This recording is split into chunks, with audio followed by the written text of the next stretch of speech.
तो एक बार फिर से आप सभी का स्वागत कर रहा हूँ मेरे इस नए वीडियो के साथ। यहाँ हम चर्चा करने वाले हैं अप्रैल मंथ के लिए। अप्रैल मंथ का जो गोचर है वो किस प्रकार से रहेगा और कौन-कौन से इम्पैक्ट आपको दिखेंगे इस गोचर के दौरान। तो ये आपका लगन चार्ट है। अगर आपका सिंह लगन है तो आप ये वीडियो पूरा देख सकते हो। यहाँ पे जो गोचरीय स्थितियाँ आपको नज़र आ रही हैं, विभिन्न ग्रह जो प्लेस्ड हैं विभिन्न भाव में, ये कुछ अप्रैल के हिसाब से ही ऐसा गोचर आपको नज़र आएगा जब भी आप अपने लगन चार्ट में भी अगर गोचर को अप्लाई करेंगे।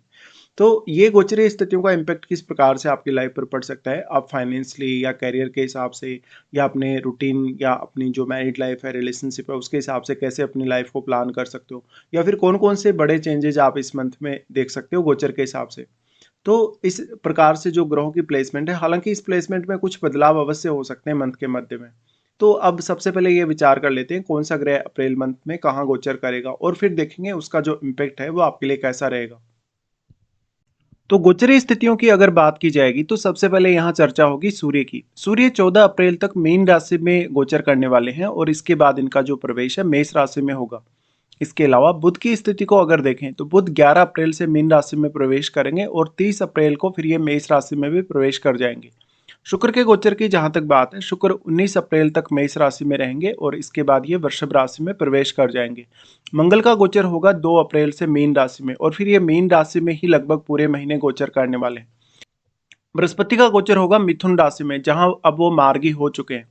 शनि का गोचर अभी मीन राशि में रहने वाला है और ये आपको ऑलरेडी पता है कि शनि काफी समय से मीन राशि में ही ट्रांजिट में है। चंद्रमा का गोचर 1 अप्रैल को देखें तो कन्या राशि में ये रहने वाले हैं और राहु और केतु के गोचर में फिलहाल कोई भी बदलाव नहीं है। जहां पर राहु कुंभ राशि में गोचर कर रहे हैं, वहीं केतु सिंह राशि में गोचर करेंगे। तो अब हम विचार कर लेते हैं आपके लिए जो अप्रैल का मंथ है गोचर के हिसाब से आप इसको कैसे प्लान कर सकते हो। यहाँ पे हम सबसे पहले लग्नेश से स्टार्ट करेंगे। लग्नेश आपके सूर्य बनते हैं और सूर्य लगन के स्वामी होकर आपके अष्टम भाव में ट्रांजिट में रहेंगे।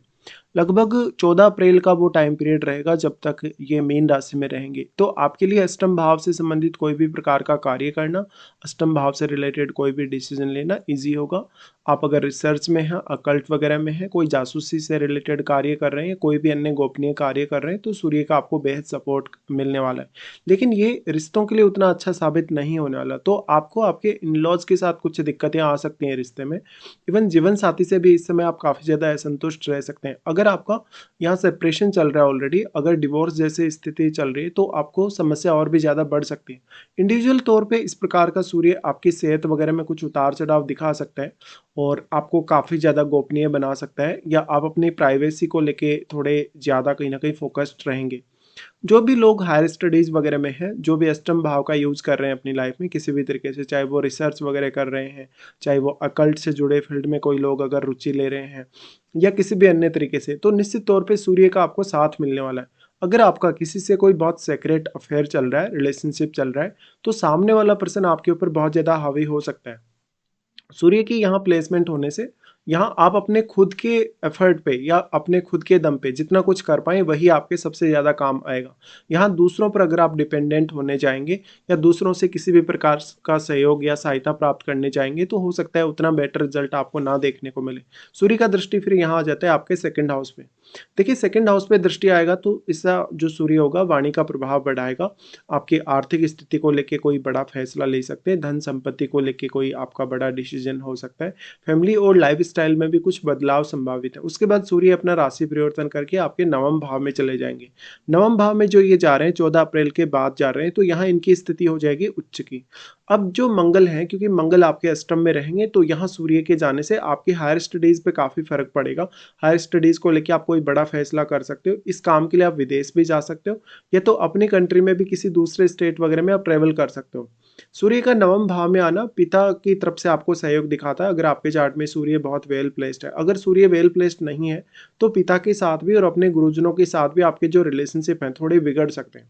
सूर्य यहाँ आएंगे तो आपको और भी ज़्यादा कॉन्फिडेंस देंगे, आत्मविश्वास प्रदान करेंगे। वैसे आपके लगन में क्योंकि केतु का ट्रांजिट है, तो आपके लिए जब सूर्य अष्टम में रहेंगे तब ज़्यादा बेटर रिजल्ट रह सकते हैं। बट सूर्य नवम भाव में आने के बाद आप में थोड़ा इगोइस्टिक स्थिति देखने को मिल सकती है आपके व्यवहार में।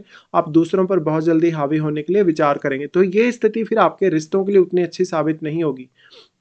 सूर्य जो नवम भाव में आ जाएँगे, तो नवम भाव के बाद वो यहाँ दृष्टि डालेंगे थर्ड हाउस पे, जहाँ पर वो फिज़िकली, मेंटली या आपको काफ़ी ज़्यादा एक्टिवेट करेंगे आपके स्किल्स के थ्रू।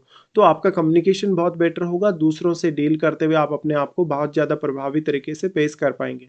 उसके बाद देखते हैं बुध को। बुध आपके दूसरे घर के स्वामी और आपके चार्ट में वो 11वें घर के लॉर्ड हैं।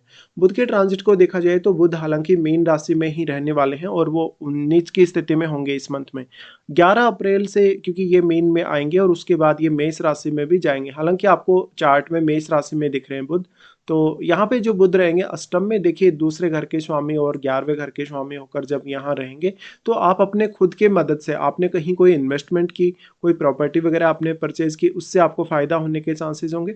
साथ-साथ में आपको जो फ़ायदा होगा, आपको जैसे अपने इन-लॉज़ की फैमिली से या आपके जीवन साथी से, अगर आपका चार्ट बहुत अच्छा है, अगर आपके 12th हाउस में कोई भी ग्रह बैठा है, हालाँकि उस पर विचार अवश्य करिए और सप्तम भाव में भी अगर कोई ग्रह बैठा है आपके जन्म के समय का, उस पर भी आपको विचार करना रहेगा।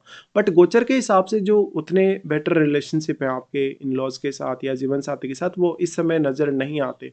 तो अगर आप इस तरीके से कोई भी डीलिंग कर रहे हैं, जैसे आपको आपके जो इन-लॉज़ हैं वो धन या संपत्ति या कुछ सहयोग प्रदान कर रहे हैं, तो हो सकता है उनका कोई यहाँ पे मेन मोटिव हो, कुछ उद्देश्य हो उनका, या आपको प्रभावित करने का उनका उद्देश्य हो, आपको बहुत ज़्यादा कहीं न कहीं डोमिनेट करने का उनका उद्देश्य हो।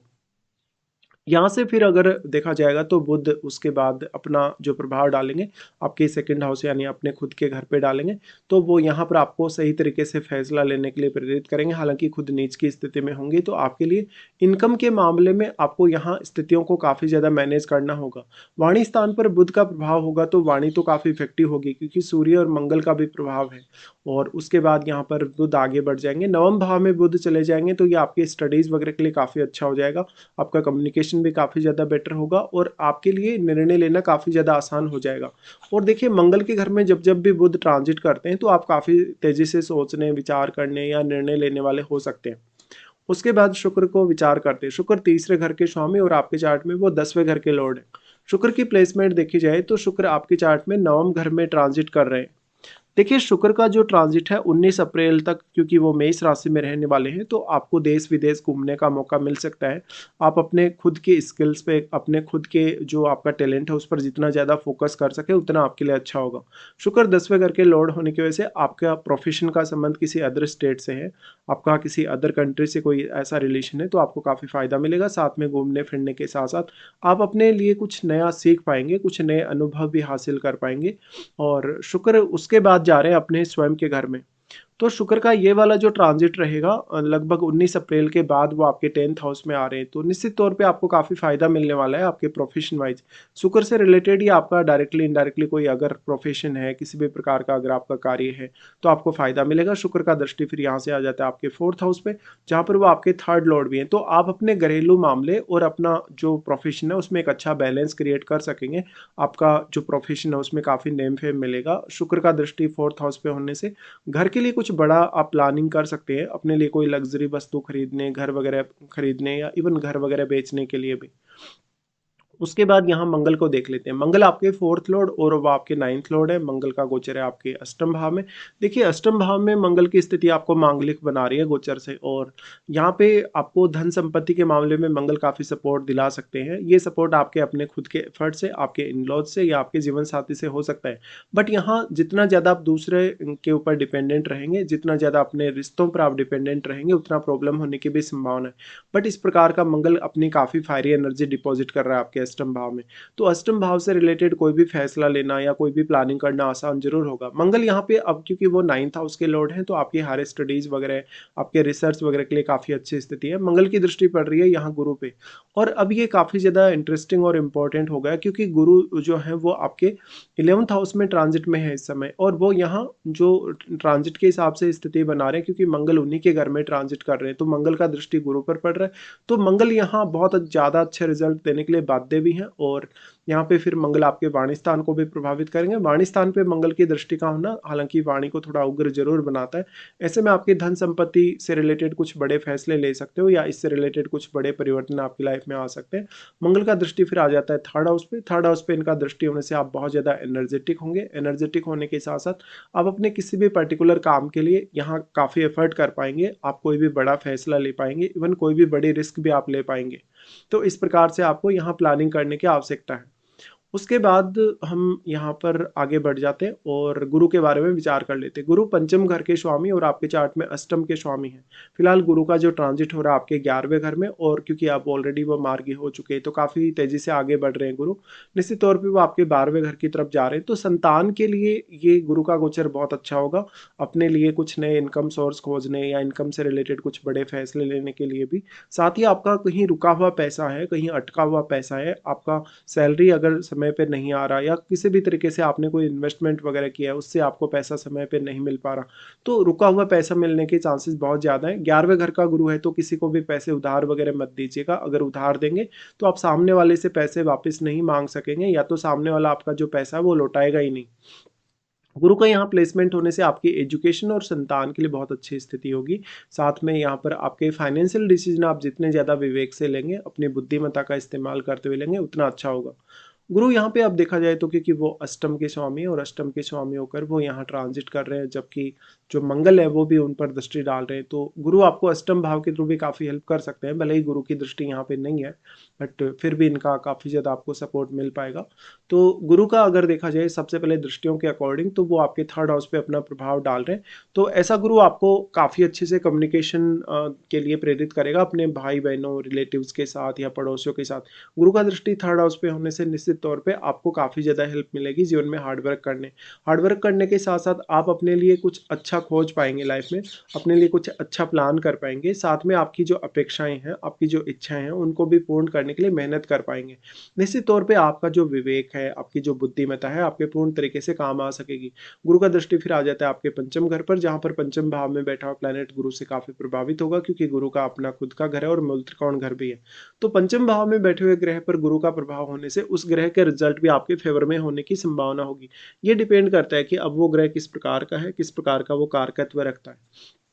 गुरु की दृष्टि पंचम भाव पर होने से फिर गुरु आपको संतान के मामलों में डिसीजन लेने या संतान की एजुकेशन या उनकी हेल्थ वगैरह के लिए भी काफ़ी सपोर्ट करेंगे।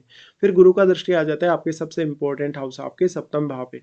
तो यहाँ राहु को अब क्योंकि एस्पेक्ट कर रहे हैं गुरु, तो आपको यहाँ पर अगर कोई नया बिजनेस वगैरह स्टार्ट करना था या ऑलरेडी आप कर चुके हैं तो काफ़ी फायदा मिलेगा। साथ में गुरु की यहाँ दृष्टि होने से आपको पब्लिक डीलिंग में हेल्प मिलेगी और दूसरों के मन में आपका जो मान सम्मान है वो बढ़ेगा। गुरु की दृष्टि यहाँ होने से निश्चित तौर पे आपके लिए जो पब्लिक रिलेशंस हैं वो बहुत बेटर होंगे। तो आपके लिए मैरिज के हिसाब से देखा जाए, मैरिड लाइफ या अगर आप ऑलरेडी कुछ परेशानियां देख रहे हैं अपनी मैरिड लाइफ में, तो यहाँ पर कुछ हद तक आपको गुरु की हेल्प मिल रही है। उसके बाद हम आगे बढ़ जाते हैं और अब चंद्रमा के बारे में भी विचार कर लेते हैं। चंद्रमा की स्थिति को देखा जाए तो चंद्रमा सबसे पहले इस मंथ के स्टार्टिंग में आपके यहाँ रहेंगे सेकंड हाउस में।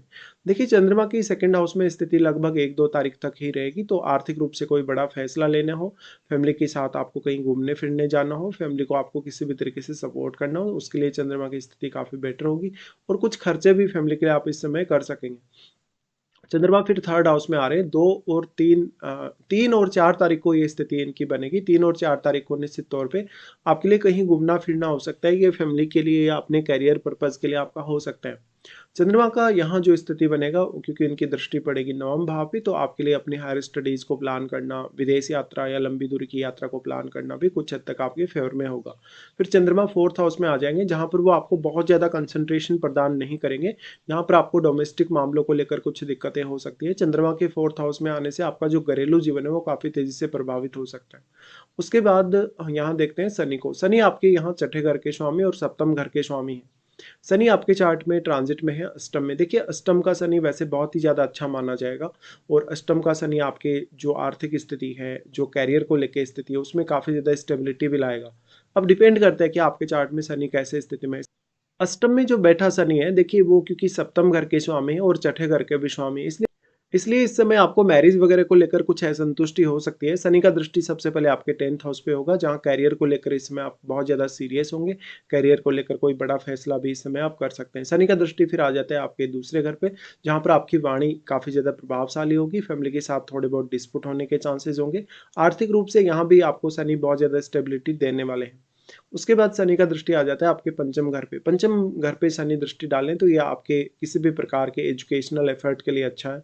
संतान से जुड़े मामलों में आप काफ़ी ज़्यादा सक्रिय हो पाएँगे। आप बहुत ज़्यादा कलात्मक होने के साथ-साथ अपने आप को काफ़ी स्टेबल रख पाएँगे। आप अपने इमोशंस को भी इस समय कंट्रोल कर पाएँगे। शनि का पंचम भाव पे प्रभाव है तो आपने कोई भी लॉटरी, सट्टा या ऐसा कार्य किया, शेयर मार्केट रिलेटेड कोई भी कार्य किया, तो वहाँ आपको थोड़ा-सा फ़ोकस ज़्यादा देना होगा या थोड़ा समय भी ज़्यादा देना होगा। तो इस प्रकार से आप ये ट्रांज़िट को देख सकते हैं और यहाँ राहु केतु के बारे में अभी हम कोई ख़ास चर्चा नहीं करने वाले, ऑलरेडी इनके बारे में पहले भी काफ़ी चर्चा हो चुकी है। अब देखेंगे कौन-कौन से आपके लिए इस मंथ में अच्छे दिन हैं, कौन-कौन से कुछ खराब दिन भी आपके लिए आने वाले हैं। सबसे पहले अच्छे दिनों की बात कर लेते हैं। अच्छे दिनों में आपके लिए 3, 4 फिर 8, 9 और 17 से 22 तारीख तक। ये जो दिन रहेंगे बहुत ही ज़्यादा बेटर रहेंगे। इन दिनों में आप वो कार्य करने के लिए चुन सकते हैं, जिन कार्यों में आपको बहुत ज़्यादा व्यवधान आ रहा है, किसी भी तरीके की बाधा आ रही हो। उसके बाद हम विचार कर लेते हैं कौन-कौन से दिन आपके लिए कुछ खराब दिन भी रहने वाले हैं। चंद्रमा का गोचर जब मकर में होगा, तो 10 से 12 तक ये स्थिति बनेगी। 10 से 12 तक के लिए आपको स्ट्रेस बहुत ज़्यादा रहेगा, रूटीन लाइफ काफ़ी ज़्यादा खराब रह सकती है। अपनी हेल्थ के ऊपर आपको ज़्यादा से ज़्यादा ध्यान देना होगा, साथ में कुछ खर्चे भी हो सकते हैं। चंद्रमा की बाद में स्थिति जो बनेगी 15 और 16 को मीन राशि में, यहाँ अष्टम भाव में चंद्रमा आ जाएँगे, जहाँ पर आपको मेंटली, इमोशनली बहुत उतार-चढ़ाव खुद में दिख सकते हैं। यहाँ आर्थिक रूप से कोई बड़ा फैसला अपनी फैमिली के लिए आप ले सकते हो। चंद्रमा का यहाँ आना आपको स्ट्रेस और एंग्जायटी काफ़ी ज़्यादा ही देगा। चंद्रमा उसके बाद आपके 12वें घर में होंगे, जहाँ वो 23 और 24 को गोचर करेंगे। 23 और 24 तारीख को मुख्य रूप से आपको हेल्थ के लिए बहुत ज़्यादा कॉन्शियस रहना होगा। आपका कोई बड़ा खर्चा फैमिली के लिए हो सकता है, इवन खुद के लिए भी हो सकता है। यहाँ पर चंद्रमा होंगे तो आपको नींद को लेके कुछ दिक्कतें हो सकती हैं। हालाँकि जन्म के समय का कोई भी ग्रह आपके 12वें घर में बैठा हो, उस पर भी आप अवश्य विचार कर लीजिएगा। तो कुल मिलाकर हमने यहाँ पूरा डिस्कशन किया। फिलहाल आपको वीडियो देखने के लिए धन्यवाद।